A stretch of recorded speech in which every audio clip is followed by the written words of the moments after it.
Hey, what up guys? Wanted to cover a video here today, topic of discussion for the Oklahoma City Thunder and basically the off-season moves that they've made to pretty much retool and rebuild their franchise for the best coming seasons to come. Sam Presti is the GM, and we've always seen with him, he's kind of taken the Danny Ainge approach of stocking up on first-round draft picks. Now, Sam Presti is the GM, he has actually pretty much put this method on steroids, and basically right now, the Oklahoma City Thunder have around 17 to 18 first-round picks in the next 6 to 7 drafts, which is as crazy and as amazing can be. Seems like this man Sam Presti has been on NBA 2K, my GM, and my league too often by watching these rebuild videos. But basically, he's been able to swap all of his players for first-round picks and kind of going on and going forward from there. I'm liking the moves that he's been doing. He's actually taking it with a good approach. I wish the Houston Rockets would have taken notes, but not to focus on them. The Oklahoma City Thunder, as of right now, we've seen a couple of major transitions to where they finished off Game 7 of the first round. You brought in Chris Paul for a nice first round season. But basically, everyone knew that they had to rebuild. You do have young up-and-coming teams that are going to make the playoffs, and the Thunder, they can't chase mediocrity. So Sam Presti made the best moves as, first of all, we saw the Blockbuster trade with Chris Paul. So Chris Paul went over to the Phoenix Suns, and basically you got a first round pick whenever it came to that. Also, you were able to pretty much flip Danny Green to trade him to Philadelphia with Terrence Ferguson and Vincent Poirier for Al Horford and a first round pick, as well as 26 and 2027 within that. So you got second round picks and the first round pick for that flip as within there. A couple other moves whenever it came to them. Steven Adams was traded into the New Orleans Pelicans. You were able to bring in a first round pick within him. And then the Thunder did the same thing. They started flipping some players back and forth with each other. And basically they're in a situation right now to where it's going to be the next 3 to 4 seasons to where they'll be back in the playoffs with a new young team. They'll have cap flexibility. Shai Gilgeous-Alexander will be the cornerstone that they are going to build upon.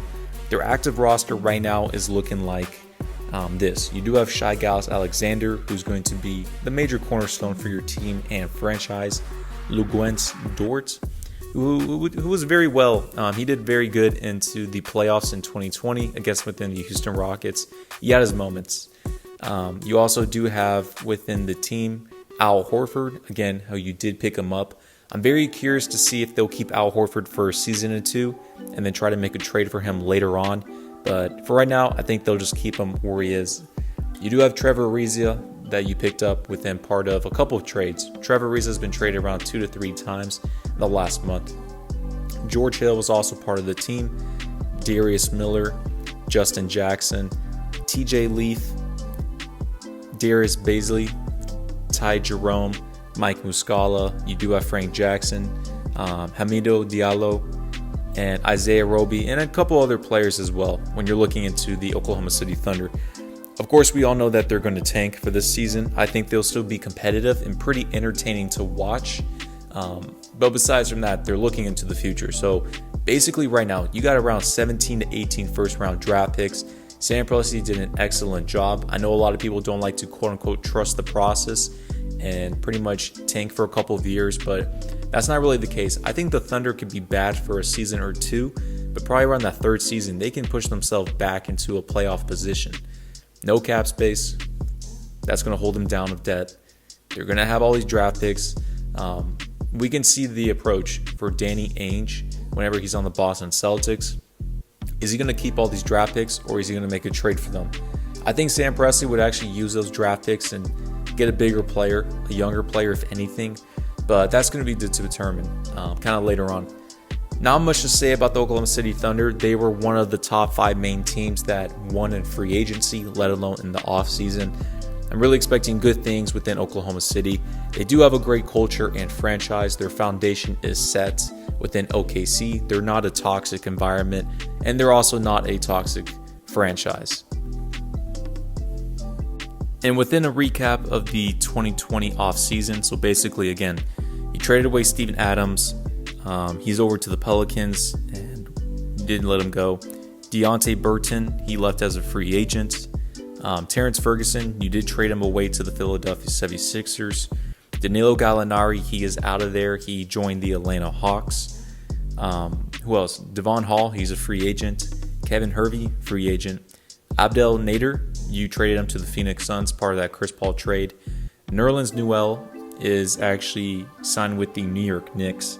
You lost Chris Paul, but again, by that trade to the Phoenix Suns.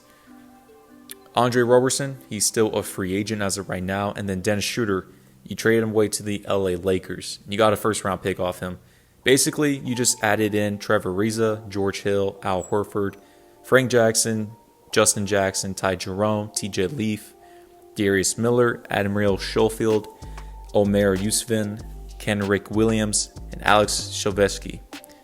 Besides from that, you got a couple of first-round picks, I think around 3 or 4, maybe even 5. Sam Presti put in work, but let's cover a little more, see what happens to the Oklahoma City Thunder.